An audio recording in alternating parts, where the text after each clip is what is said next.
these nice setups and team fights, taking Lysandra and the Galio as well. Jarvan now taking out the board, of course, a very powerful flex pick in Europe. We've mostly seen it in the jungle this week, but of course, historically has gone into the top lane, has proved to be a very strong contender in the era of Urgot and Sion falling from favor. Jace ban as well. It's funny because we actually see Jace ban just a lot, but it's one of those champions where I feel like a lot of European teams don't actually want to play it, but you ban it anyway because you can't afford to give it away because of how strong it is. Yeah, because the theoretical top end for Jace is you don't get to play League of Legends against this champion.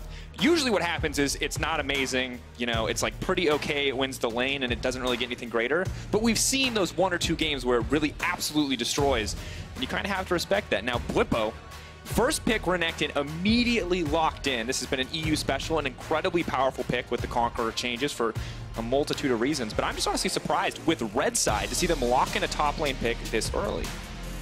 The thing is, because of Jarvan and Jace being banned, I think Karthus just becomes the next, Renekton becomes the next strongest top laner. We have seen a couple of counters in the form of Olaf. Aatrox is a skill matchup that we even saw from Whippo yesterday. And basically you want to play lane dominant champions into a Renekton if you want to stand a chance of being able to beat him, and then hopefully you can outscale him later on into the game. But if he ever gets a lead, he becomes a massive terror, and then we see that Aatrox locked in as well. So maybe expect wanting to have that matchup against Whippo, who ended up winning it yesterday against Soaz. And of course, with Sejuani already locked in, we can feel reasonably confident that it is not going into the jungle. The Alistar now as well. Locked in on the side of Excel, and I like that Expect is willing to take this matchup. He was, of course, one of the first adopters of the Renekton in the LEC, has had some incredible numbers on it, even in his game yesterday. So good to see him take the other end of the matchup, and now going to find out what Fnatic will round out the first half of their draft with. Hylissang on Brawl. Not really a surprise, something he played a lot of in the first half of the split when Fnatic were in their slump. They really started to turn things around when he played more of the Rakan and the Galio. But given Fnatic have been performing very well recently, they're comfortable putting him back on a champion that perhaps less of a playmaker, but offers a lot in terms of utility for the team. And of course, it was the nerf for Khan that Hylissang brought out in their last matchup, Excel versus Fnatic, to help win the game, to kick off a lot of those early game fights to help Fnatic win in the end. We'll see if he can have a similar impact with a less playmaking-focused champion as we enter the second ban phase. Reckless's Tristana taken away, the Cassio removed from the hands of Jeskla, or Special, and the Aurelia as well. The champion I want to bring your attention to right now is the Kalista. It's something that I feel we haven't really seen Reckless play throughout the majority of his career. I'm sure there are a couple of examples of it, but it's not a champion that's really stood out to me in his hands. Whereas for Jeskla, I believe he did play earlier this split, and with the Alistar already locked in, I think it could be a very good pickup for XL if they wanted to do it. And then Fnatic right now, I think that they want to try and save their mid lane pick for last so they can try and get a good matchup against Special. And see what Excel are going to opt for. We'll, of course, have to blind pick at least one of these matchups. Still waiting to see 80 carries on either side. And as you mentioned, Vedius, we kind of expect to see Reckless lock his here. The Sivir, of course, is available if he wants to go into it, but has a notoriously bad matchup into the Alistar. So the Vayne now coming out. Now that's war. You know, fans used to just, whenever it was Reckless's Vayne, that was like a European's dream. Back in the day, he was very well known for these high mechanically intensive champions because he was the mechanical god in Europe. Since then, we haven't really seen much of his Vayne other than when he's looking to have some fun. But perhaps they're the ones expecting the Kalista, and he believes that this can be a pretty good matchup to it. But there's the champion we were talking about. And I feel like the second you lock in the Vayne, you're telling the enemy team you don't get to pick Kai'Sa here because it's such a strong matchup into that. And they kind of force them into the Kalista, and you do wonder if that's what Excel wanted already. We're going to see what Jeskla and Mystiques can do with this champion option. I do feel like that you could go for a blind pick LeBlanc right now. I think with the Lysandra taken off the board, she's one of the better champions available in the current matchup. But Zoe, see, this is my issue with the Zoe is that there are more answers to this champion than I believe that there are for LeBlanc. But overall, she is very strong in the current meta. Very, very popular over in the LCK. The problem is I just think Fnatic have a lot of options to be able to deal with it. Orianna being one of them. I think Yasuo is another one. And it's a champion they could even afford to go for because they do have the Karthus in the jungle as well. I want to see Nico. Whoa. Now going to go into the mid lane in the hands of Nemesis. We had heard all about the bot lane Nico. Everyone on Reddit was complaining about it. But now we're going to see it in the mid lane. And I do wonder what the build, what the options are going to be here. Of course, we initially expect full AP, as you do when you read the kit. But AD Nico has seen a lot of success. Team would have magic damage with Karthus in the jungle as well. But we now see the timers counting down. We will, of course, luckily for us, the Excel composition, we kind of got that figured out. We got the Aatrox on the top side, Sejuani. Rest of the comp rounding out, coming together. But Nico, an interesting addition for this Fnatic composition. Now, at the beginning of the day, we did talk about on-hit Nico and how it can work in pro play. Just having a look through some of Nemesis's match history, and he has been playing some Nico mid with the on-hit build. Ooh. It does do a lot of magic damage, and when you have a Vayne, Renekton, and a Karthus as well, it's not like that they were lacking, so they will bring some mixed damage should he go for that in the mid lane, but typically a very lane-dominant champion. We'll talk a little bit about it once we actually get into the game, but overall from a composition standpoint, things are looking pretty exciting for Fnatic because they have a lot of, they have strong mid lane, if this is the 80 on-hit Nico. They have a Renekton up towards the top side of the map as well, which means that the Karthus should be relatively safe, and he does have a couple of lanes that he can look to play around if he wants to as well. Bot lane is a little bit more of a farm fest, with the Vayne having to play a little bit more defensively.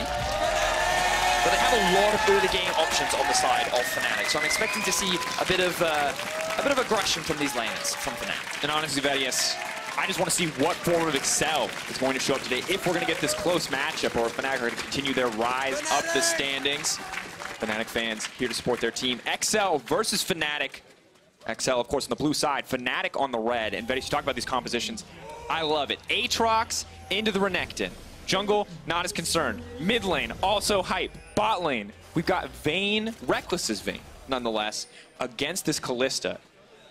And I just want to see how these matches fold out, because I just, outside of the Karthus, I expect a ton of action here. And Vedius, you talked about on-hit Nico. Well, Dorn's Blade might give us some early indications. So, if our observers could just hover over the mid lane matchup, I'm really looking forward to talking about it, because the thing about Nico is, what you'll notice is that she will mainly put points into her W and her E. All of the damage from on-hit Nico comes from maxing that W, which Dracos, you can help me with the name on that one, I'm sure. Yes, I absolutely can, but it's Shape Splitter. Shape Splitter, there you go. So it will also, it does have other functionality. It has everything outside of the passive, but that doesn't really matter. All you really care about is the passive. And basically, the fun stat that I like to throw out is that once she hits level 9, and once it is max rank, you get 170 bonus flat magic damage off the back of that, just from getting points in the levels, right? And when you complete the Rage Blade, and you have a fully stacked Rage Blade, you hit that every second auto. So just off a single item, she does a lot of early game damage. Oh, now we're going to see the level 1 play coming out. Braum, of course, incredibly strong in that level 1. The stun already coming in from the concussive blows. Now Mystique's is in trouble. The flash forward. First blood for Reckless's Vayne. They're going to look for another one as well. The blast cone sends them over the wall, but they just get packed along with them. Kadril going to need to get through the gate. Are they going to commit the flash for it? Reckless goes for one more auto, but has, of course, already burned his and will not be able to follow it further. But Broxah gets the red buff and a beautiful start for Fnatic. So I wasn't expecting the level 1 invade. I was all about talking about this really cool new Nico build, and then Fnatic end up finding First Blood going in the hands of Reckless on the Vayne as well. They get the flash out from Kadril, they get the flash out from Mystique's. Now Fnatic already off to a commanding start. We said they'd have a strong early game from their two solo laners. This is a great way to have a strong early game onto your AD carry as well. And to get the Karthus rolling, 2 camps up while the Sejuani has not even started that jungle clear. They're going to need to send support. At this rate. You can see that Broxah has actually moved up towards the top side. If he actually goes in to contest this blue buff, this is going to be the ultimate disrespect start. It looks like Kadril will get this one. But note, this is a charitable blue buff. Brox chooses not to take the risk. Could absolutely go in there and maul Kadril. He also has no priority top. You can already see the Aatrox starting to move down. Therefore, the respect is being shown by Broxah. Even though he has a level up, he knows that he will not be able to win that 1 versus 2. So just going to back away from that one. Just be happy with what he's got. So Kadril will secure his first buff of the game. And falling behind in this game right off the bat feels so bad for itself, because Kalista is normally a champion we look at early to mid game to really dominate, losing out. And you're going up against 2 champions, Vedius, who are basically the same, although we'll hold that thought. So you do get a little action on the top side. Whippo just extending the trade, using the animation cancel there on the back end of that Conqueror to make his way out. So I'm going to drag us back to the mid lane, because the early game action has been great, but you can already see Nemesis off to a phenomenal start, building up a 12 CS lead against Special. And this is a really obnoxious thing about Nemesis. I'm going to have a very quick look and see. He currently has no points in his Q, as I would expect. He's only got points in his W and his E. And what's really obnoxious is if he ever lands the E on you, which is that little root thing that goes through minions. If it passes through more minions, then it can be an empowered root and it can last for a really long time. Then he basically gets a huge amount of damage off onto you. And ooh, we actually have a flash in from Mystique, but immediate use of the Shape Splitter, though, for the stealth, just to make sure the point and click of the Headbutt Pulverize cannot connect. But basically, Nemesis just clears minions really, really fast, just from his auto attack. So it forces a mage like Zoe to get pushed under the tower a lot early on, and that's where this huge CS discrepancy is starting to develop. We're taking a lot of damage here, though, just to walk under tower. Now they're going to fish for the dive, though, as Brox is here, but we're going to heal up as much as he can with the Cold Meek. Oh! Goes down in the end! Caster minions, and the cannon, the ultimate homies, and Brox has to be careful. He's out of mana. Expect. Doesn't have the cooldowns to chase here. Is respecting the red buff. Rarely do we see a Karthus auto attack be the decider, but that absolutely was it. So, a couple of important things to notice here is that Bwipo actually doesn't lose too much on this because the entire minion wave ends up falling to the tower. So while Expect will get that kill, Bwipo is going to deny a lot of XP from Expect and just a lot of base gold. As the crowd being very animated today, it seems, Aatrox. Aatrox? Dracos. Dracos. Yeah, whatever.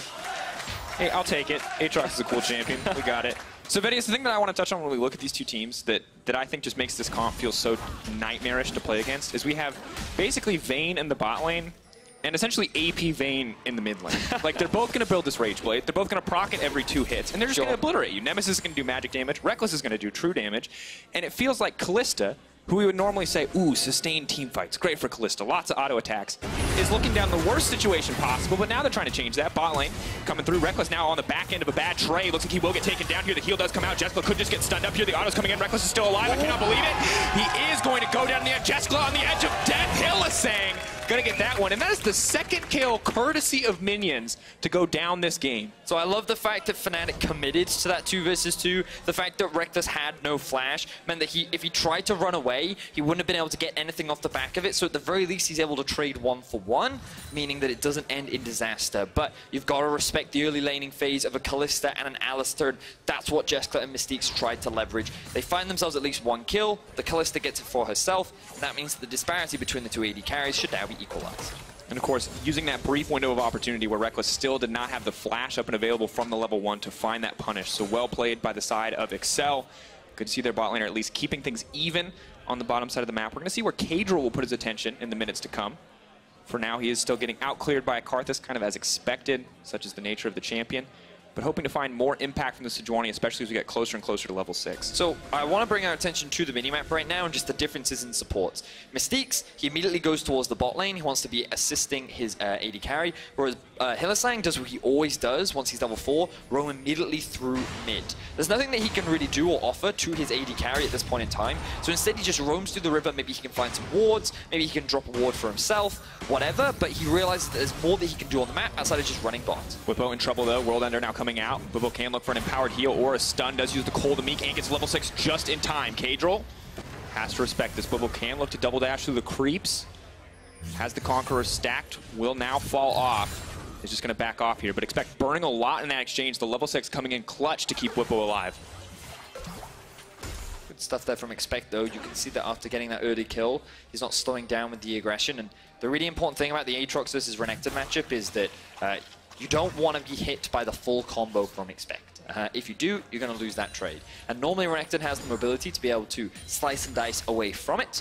But if he ever uses it, that's the opportunity the Expect will use to try and come out ahead in those 1 versus 1s. But even after the death we talked a little bit about in terms of farm, Bwipo and Expect actually at very even points. So Bwipo not quite at the disadvantage that Soaz was yesterday in this matchup, even though he's a kill down. Yeah, the dominance coming in.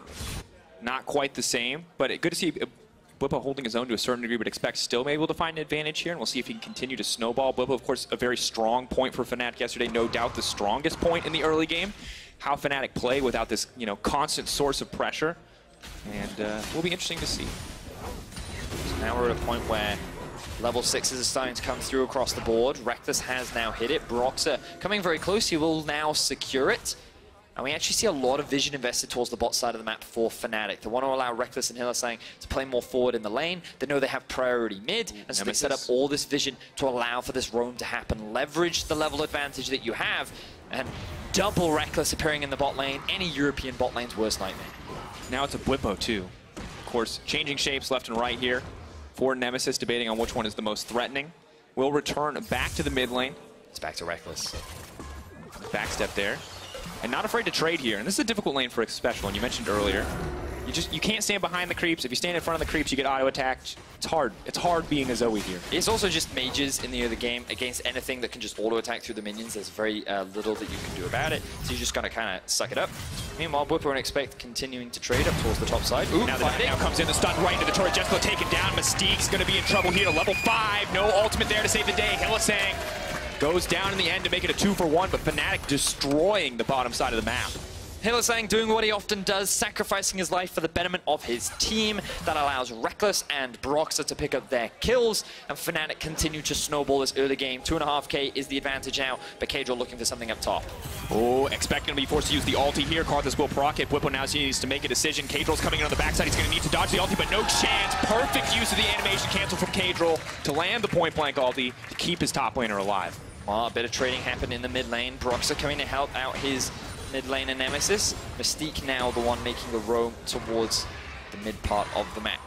Will not be able to find anything off the back of that, but kills being traded across the board. And the fact that Bwipo goes down is still an advantage for Expect. He's now sitting at 2-0-0, which is very good for him. But the problem for XL is that this Vayne is just going to continue to get stronger and stronger now at a 25 CS advantage in favor of Rekkles. Yeah, and if we look at the top of the screen and you just put both your hands over these gold numbers, you see 4-4 and you're pretty excited. You take your hands away and you look at the gold and you go, oh, I see kills are even, but that is a 2k gold lead in the early game for Fnatic. You can see Nemesis just solo in his lane, not going anywhere else, has already built up a 300 gold lead for himself. Broxah obviously monstering in the jungle, and Rekkles, as you already mentioned, 1k advantage for himself. Some of that does get balanced out as Jessica will be able to grab what appears 2 plates here on the bottom side, but definitely not enough to recoup what is a massive early game deficit. Only 10 minutes in, seeing something this big. Pretty much, you know, exclusively from farm and tower plating is an impressive sight. And a lot of it comes off the back of that level 1 play from Fnatic. Something we heard about this team very early on in the split was that their early game and their level 1s were not as good as they used to be. Now that they've refined that strategy, they seem a lot more confident, and they're able to find these early game leads, which is where a lot of their wins have been coming from over the last few weeks. And they set up Rekkles for success. He's doing a fantastic job. And now that Xpecial has a couple more levels under his belt, you can see this match is getting a little bit harder as Nemesis gets poked out of lane. Absolutely. Good, though, that they might be able to get a little more pressure down on the Nico. You can see the Blade of the Rune King going to be the first item coming in from Nemesis. Of course, really no AD scaling in the kit, but not concerned, as the W scales so well with attack speed, as you've already mentioned. Broxah now going to make his way to the bottom side. Top lane continues to be a point of action. We got to keep our eyes on Jessica. Mystique's looking for the stun. Hylissang perfectly tanking here off to the side. They've taken down the AD carry once again.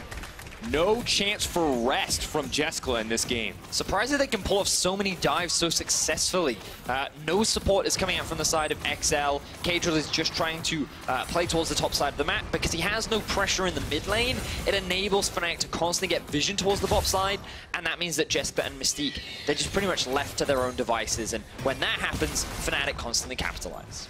And it's doubly good for Fnatic in this game, although Mystique's now looks like he might get just taken down here. Yeah, Broxah gonna go for the killing spree there, taking down the cow. Just absolute domination on the bottom side of the map continues to be the story. And when you look at Excel's game yesterday, you know, Jessica was a huge strong point versus Schalke on that Cassio. Him and Mystique looked incredible. You looked at that guy on Thresh, you were stunned this was his first game on a big stage. But today, it's a very different story where Fnatic are willing to commit the resources to just shut these guys down. Well, we got to go back to the draft in order to talk more about that, Dracos, because remember, the Thresh was the first ban that came out from Fnatic, showing that respect to Mystique. And then what have they done? They've split the mat up. They utilized the pressure they had mid to separate Mystique and Jessica from their jungler, and then they've just attacked it with the early lead that they got from that level 1 play. So Fnatic came in with a very clear early game plan, and they've been able to execute upon it very clean. And now we're going to see the Herald Summit on the bottom side. Excel, knowing that there is nothing more for them on the bottom side of the map, just want to get out of this landing phase, want to use the Herald to break down this tower plating before it expires. We'll get a hefty chunk of gold put back to their pockets, but Fnatic have already read the play and are going to continue forward as Special. This is absolutely chunked out in the mid lane. Nemesis forced to retreat as Expect shows up, and he was the player I wanted to talk about next, but it seems like we won't have time as XL are continuing this push in the bot lane. Bwipo doing what he can to hold on to this tower. If they commit for the dive, though, Hylissang is here, has his ultimate up and available in just a few seconds. Bwipo taking down the Herald. The second tower will not fall in favor of XL as Rekkles is getting solo gold. 2 tower plates already going over to him. 320 in his back pocket. Oh, a third one too. Vedius, this Vayne is getting so fed so quickly. Excel going to commit to the play. Hylissang now throwing down the ultimate, trying desperately to disengage. Whipple has so much health here. Conqueror has now been activated. The healing fully online. Expect here desperate to get something back. There's the card that's ultimate, and there is no hope left. Just deleting members, making it a 1-for-1 as Whippo finally falls. Considering XL's committed 4 members to get that dive, the fact that Fnatic found a 1-for-1, might even be 2-for-1 as Nemesis flashes in and finds another kill. Definitely not worth it for XL. Fnatic will even extend that by securing a tower in the top lane. More gold goes into the pockets of Reckless. Jeskler falls further and further behind, and it feels like that Fnatic have a firm grasp over this early game. They absolutely do, and the card is only continuing to get stronger. Special going to try to get something back here. Does he have enough damage? Oof. Burning slowly. Corrupting Posh ticking.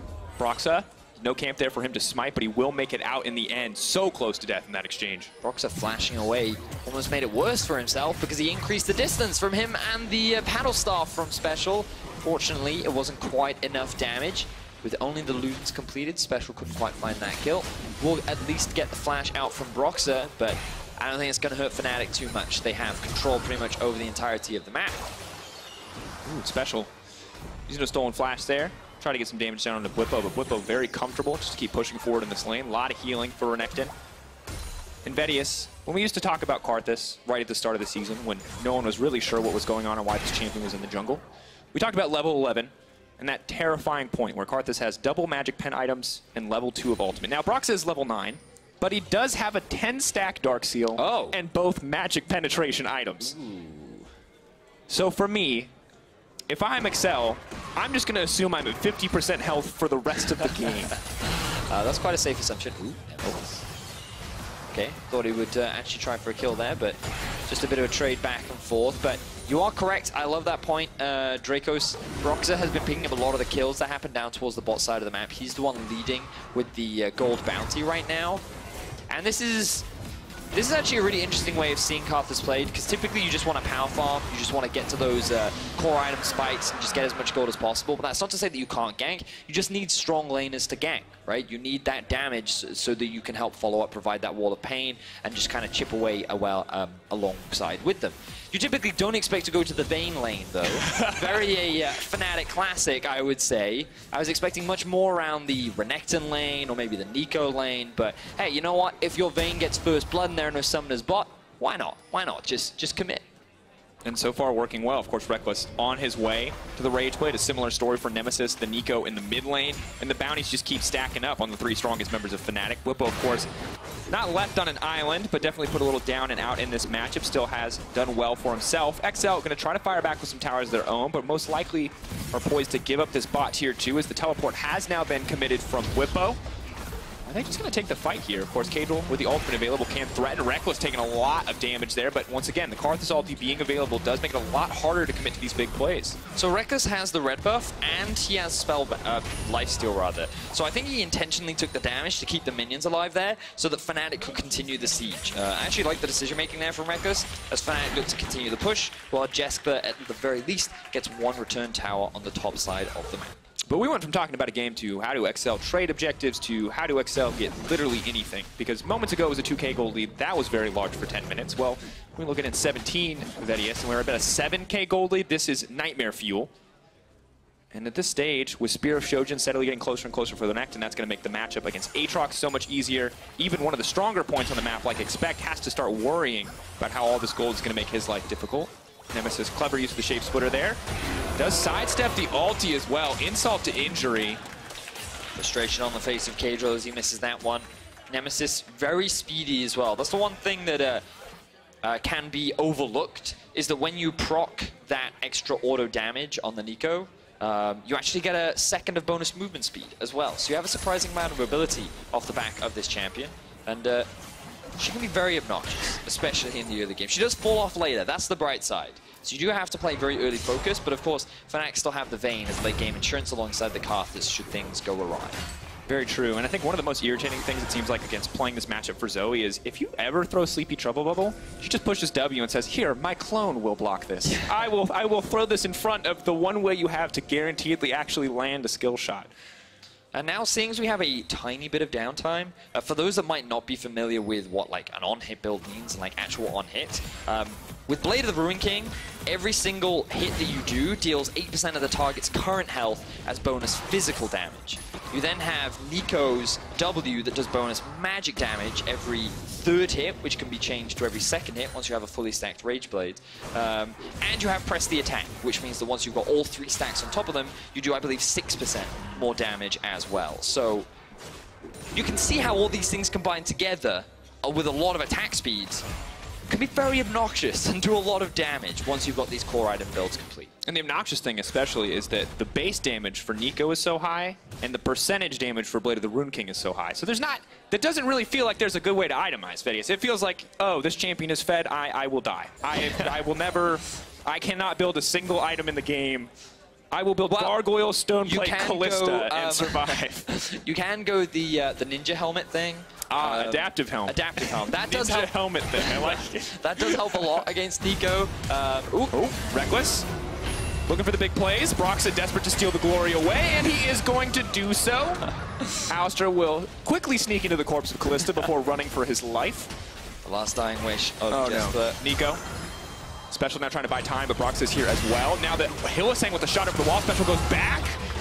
And they're just going to delete that Zoe. Nemesis almost finding a solo kill onto Special. If it weren't for the jungler, he might have gotten away with it. But fortunately, the rest of Fnatic show up as well to assist. And this is really just clinical from Fnatic. They're slowly pushing their lead in. They could start a Baron now if they wanted to, but the big risk of that is that's the one big window back into the game for XL. They still have a very strong Aatrox. Expect still level 12, has the Black Cleaver completed, and is looking very comfortable right now. Absolutely is. Spear of Shojin, though, completed on the opposite side. And Vedius, we look at the standings, we have to remember kind of the stakes here. We talked about it. Nobody locks from this game, but XL right now, we're expecting them to play spoiler. Wondering if they could play spoiler to Fnatic as well. But Fnatic showing this kind of dominance and potentially moving themselves up the standings, taking on the higher spot in the playoffs is going to be very, very important. Of course, you know, 4, 5, 6, not the biggest deal. But if they can somehow move into that third place spot in the games to come, that's a very big deal. Yeah, I mean, it's one of those situations as well where if you're a team in playoffs, I think the team that you want to avoid is probably Fnatic. Oh, absolutely. Given that they are the best performing team so far in the second half of the split. XL fans. Oh. I was trying to figure out what they were saying. I heard let's go. I heard XL. I'm sorry, guys. It's really hard to hear you through XL. Yes, I'm getting thumbs up. Yes, visual cues. Thank you, audience. They're not out yet, dear audience. No, Expect is the guy we're looking at. He's coming in from the flank. Hold him back. There's a lot of damage. Of course, the there's 2 Banes. I joked about it earlier, but now there's actually 2 Banes. You steal the auto attack animation. Yeah. And the base movement speeds. Yeah. Is that an improvement? I don't know enough. It doesn't make a difference. You just steal their attack. You don't become the champion, right? Just you don't get no. I don't mean stats. I forgot that because attacking a champion breaks it, right? Auto attacking a champion. I think so. Yeah. I was gonna say, could you, if like you could choose like an Ari's auto attack animation? Hold that thought. We're gonna get the fight kicked off. Kato doing his best to disrupt, but he immediately gets deleted. Whippo buying as much time as he can, but so far it's the 1-for-1. Mystique's looking for the flank on the backside, but Reckless just tearing through that health bar. True damage. He doesn't care about that damage reduction. Expect next on the list. That's a triple for Reckless. Where's the Penta gonna go? Broxah says, I'm gonna try to take this one away from you. Is not going to push any further. Not looking for the glory play, but Special firing back. There you are. Reckless Vein mechanics. Many people are probably going to be happy to see that back. Triple kill goes in the hands of Reckless, and Fnatic now make their way towards the Baron XL. They wanted to try and find a fight, but unfortunately it did not quite go their way. And the fight has to go perfectly because it is 23 minutes into the game. Fnatic moving their gold lead up higher. They're waiting for their teammate to respond to make sure he gets the Baron. That is how uncontested they are in this pit. And it is 11K gold lead for Fnatic. So let's see how this fight starts off. Mystique's is on the flank looking for a potential dive onto the backline. Kadril gets there. Mystique's is too late, while Whippo zones 3 members away. But even though Whippo dies, it doesn't matter. The damage is already done. Reckless is too strong. Nemesis on the backline is strong as well. And here what I see is Broxah setting his teammate up for the pentakill, but Reckless, he didn't want to commit to the dive, and so he does not go for it. And the thing about it, Vedius, is you're in this awkward spot where if you set him up for the pentakill, you're his best friend ever. But if Reckless went in there and autoed twice, I think Broxa would have gotten the kill. And they would have hated each other, and the season would just end at that point. You can't recover from that. You just heard Odo earlier today. That's not something you come back from. It's true. Having a pentakill stolen from you is the ultimate betrayal. Hylissang, I've seen this one before, he says. Can't steal the death push from us. Hylissang is a whole level above both of those members right now. Here comes Vayne number 2. Huge movement seed on the shapeshifter. Blippo's on the backside as well. That is going to be one dead Kalista. Cadril just next on the menu. His health bar is irrelevant to this Fnatic lineup. They're going to break through the tier 2. They're going to look to break through the base. Expect doing what he can to get something back, but there is not going to be anything that can stop this Fnatic lineup. Crikey, that was one big croc that came in from behind, and unfortunately for XL, they didn't have the training to handle it. Fnatic find the collapse. They're going to find an inhibitor. They may even find the game, Daniel Dracos. That's a sleepy Braum, ready to block some skill shots. Slowly but surely, Fnatic are breaking through the base. Excel looking to find the upset, now looking to just be a speed bump on Fnatic's path to playoffs. Nemesis firing back, Karthus ulti now coming in, but did not, did target expect. The animation looking a little weird there. That's going to be the win for Fnatic as they move closer to their playoff goals.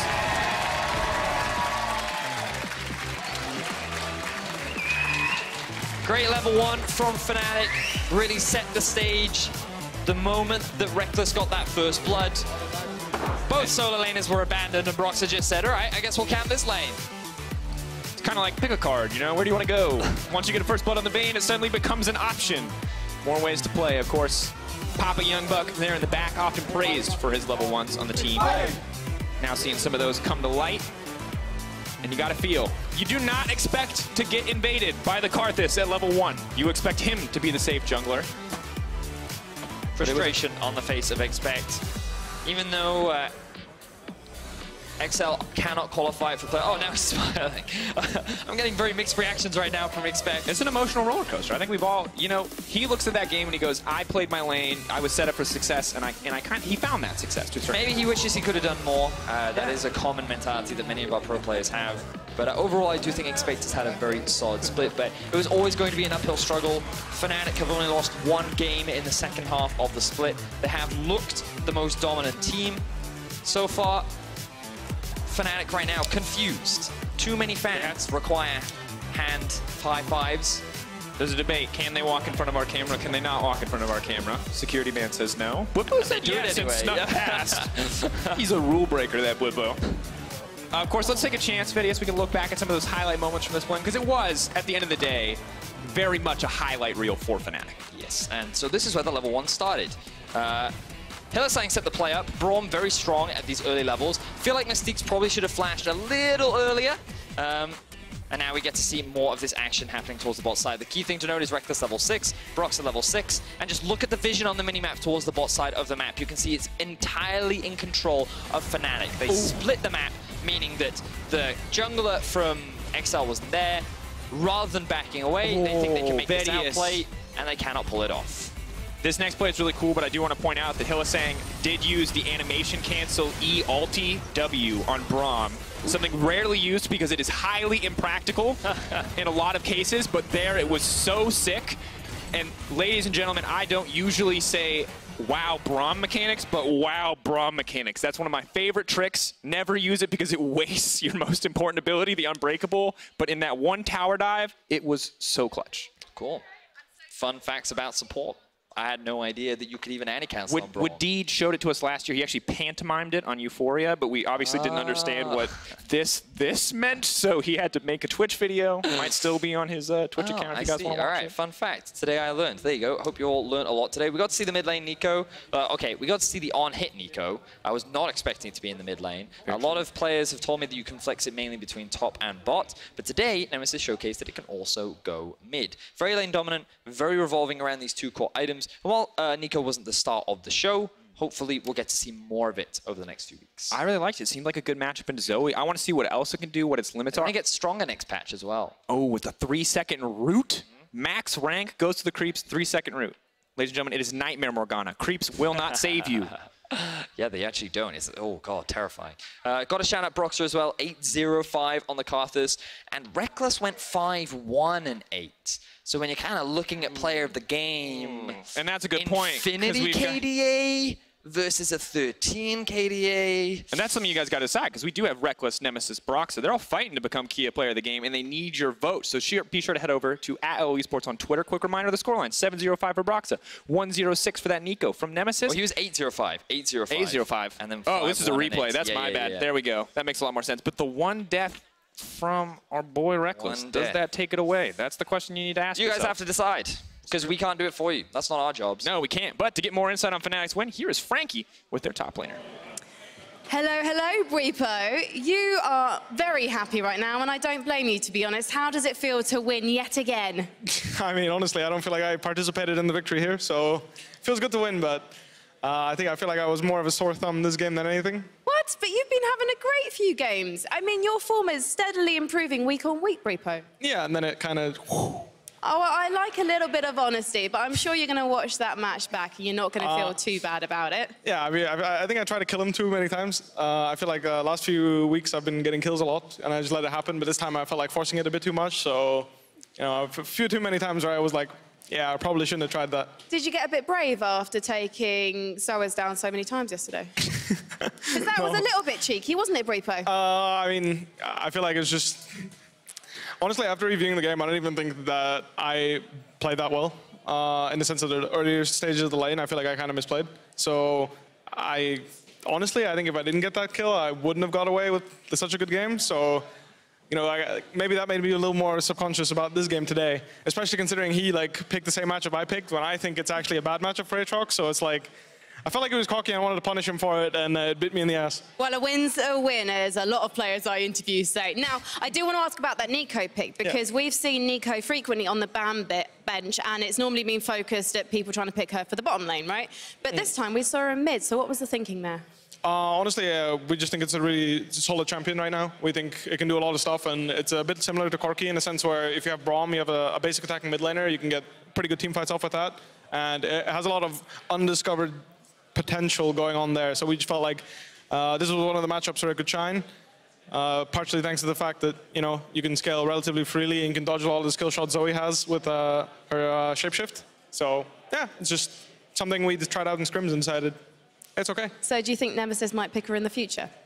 I'm sure. I mean, he played it today, right? So it makes sense that he has it in champion pool, he has it ready, but I think that's one of the strengths of our team. I think that at any point, anyone's willing to play a game that they have only played like a champion, even if they've only played 1 or 2 games. They just go on stage because they feel like it's the best pick in that situation, and they'll just do it.